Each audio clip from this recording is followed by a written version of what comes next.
লাইনের পরিস্থিতি এখনো আমাদের পিছনে অনেক লোক আছে, সামনেও আছে, আমরা মাঝামাঝি জায়গায় আছি।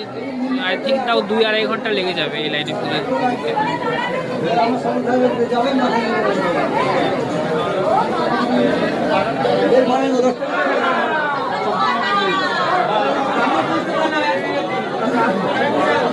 তো আমরা প্রায় কাছাকাছি চলে এসেছি।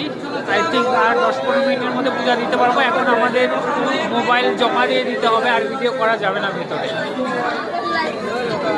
তো এখানে সবাই ধূপকাঠি প্রদীপ জ্বালায়, প্রদীপ তো নয়, ধূপকাঠি আগুনে এটা এরকম হয়ে গিয়েছে। তো আমরাও জ্বালাবো। আর এই যে আরেকটা যেটা জিনিস দেখানোর, এই পাশ দিয়েই কিন্তু লাইনগুলো শুরু হচ্ছে, এদিক দিয়ে আমরা গিয়েছি।